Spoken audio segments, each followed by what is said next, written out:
profilantický, Teo. Ďakujem.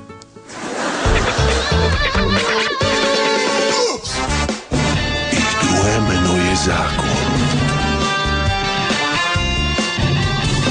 Sú zlí a nekompromisní. Šašvári Lovás. Hlásenie pre 314. Fafári o vás, ozvíte sa, urgentne, Fafári o vás.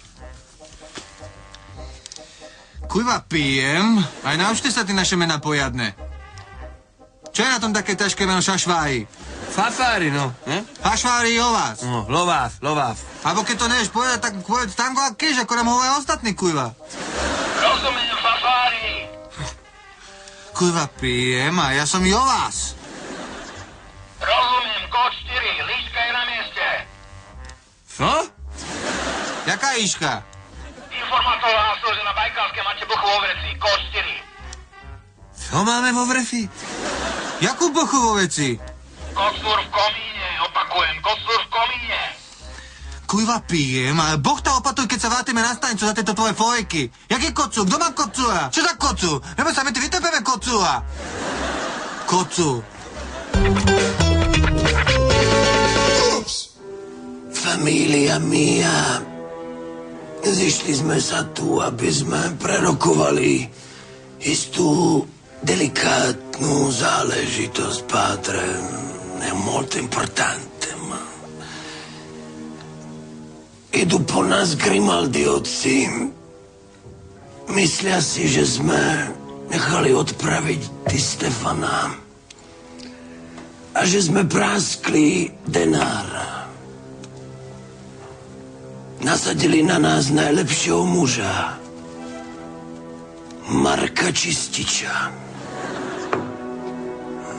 No my sme ho ale nemohli prasknúť a nikoho sme nemohli odpraviť, lebo sme boli na stretnutí rodiny v Chicagu, padre, davvero, ma... Si. A to už ale Markovi Čističovi nevysvetlíme. A preto som prišiel k záveru, že máme medzi sebou líšku. Koho? Máme blchu vo vreci. Jakú blchu? Máme kocúra, máme gato v komíne. Ja nemám kocúra, máme medzi sebou práskača. Dobrý večer, páni si budú prijať? Spaghetti. È vero, spaghetti. Sì, davvero, spaghetti. Ja vás poprosím jeden vypražaný sír a opekané zemiaky. No tak ako som povedal, máme medzi sebou práskača. Neviem, kto hrá čistú hru, ale padre, ja to zistím. Salute. Na zdravie, krsný. Dnes tu máme opäť zaujímavého hostia. Fridu Kahlo, maliarku, umelkyňu. To čo je pre...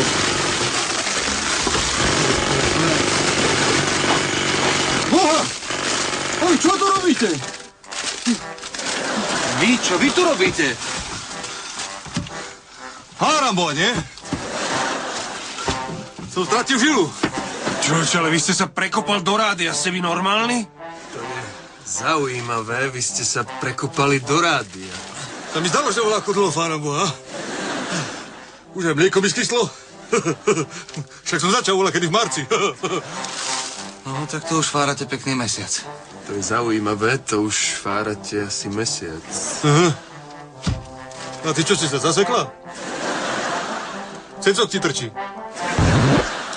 To je zaujímavé, cecok mi trčí. To sme vám chceli povedať už na začiatku. Ale tu na pán Baník vám to jemnejšie naznačil.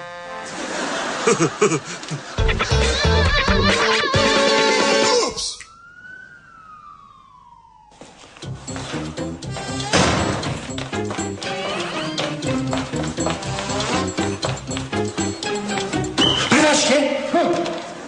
Skôr ako vstúpite, dovoľte, aby som vám predstavil nový druh antibiotického prípravku Brmbopyrin Forte. Tento liek je prevratnou novinkou vo farmaceutickom priemysle. Je spoľahlivý, účinný a rieši akúkoľvek formu bolesti. Či už je fyzická, alebo psychická. Nech sa páči, ochutnajte. Osobne by som si vám dovolil ponúknuť tento červený s príchuťou cvikličky. 12 korún.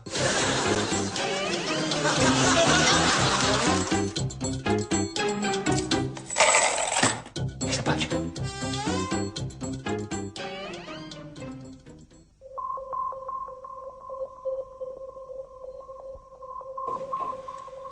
Teraz, ak dovolíte niečo o tomto líčku. V hlbokých brazilských lesoch usilovní bádatelia objavili rastlinku, o ktorej si po stáročia mysleli, že vyhnula. Jedná sa o brmbuľu obecnú a práve výťažok z nej je obsiahnutý v týchto našich kapsulkách. Jedná sa teda o čo? O 100% prírodný produkt, takže akékoľvek nežiaduce účinky sú absolútne vylúčené.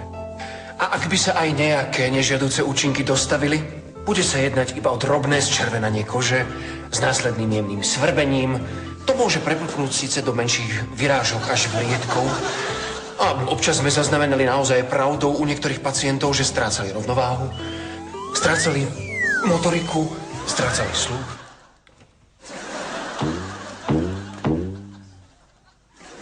Môže sa stať aj v najhoršom prípade, že jednoducho odpadnú.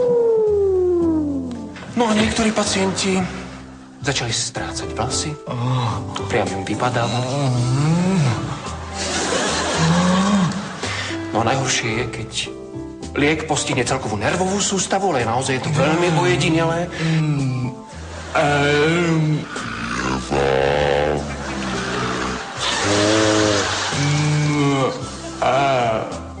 A náhle návaly pocitu eufórie a šťastia sa striedajú s pocitmi absolútnej depresie. Takisto sme zaznamenali aj jemné stuhnutie spodnej čeluste, čo je sprevádzané slintaním, to je veľmi vizuálne nepríjemné. Servitku? No a v krajnom prípade sa užitie tohto lieku môže končiť smrťou, ale tam by som naozaj nerád zašiel, pretože takýto prípad sme nemali ani jeden, myslím. Ešte šťastie, že ma to len lízlo.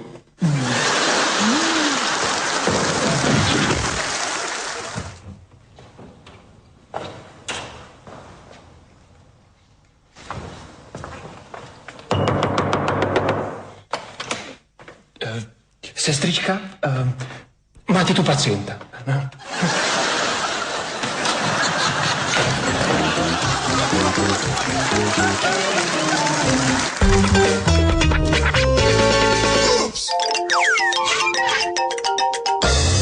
Ja tu hľadám toho milého pacienta, ktorého to iba tak trošku lízlo naposledy. Ja hľadám agentúru, ktorá by využila môj talent na rôznych spoločenských akciách.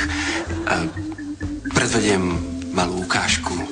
Hľadám takých interpretov mladých, ktorí by so mnou chceli naspievať moje nové CD-čko. Ja som asi zle určil diagnózu, preto sa chcem ospravedlniť. A rád by som vám ponúkol Brmbopyrin s príchuťou citróniku. Tak sa ozvite.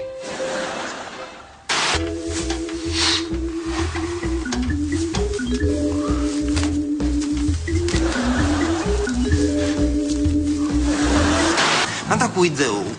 Chcel by som naspievať skladbu Dvaja. A predstavoval by som si to asi takto.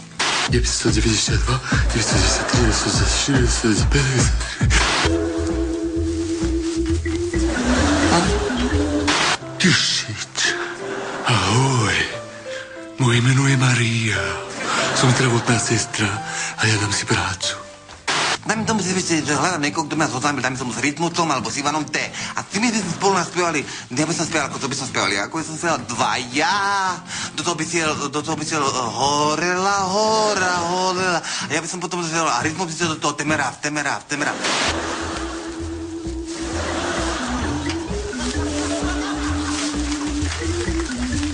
Voilà. Som milá, jemná, sympatická, mám rada krvavé stejky. Bol by to fantastický zážitok. Myslím si, že by sme sa chytili všetky za ruky a krásne by sme si dali do nosa. Rada športujem.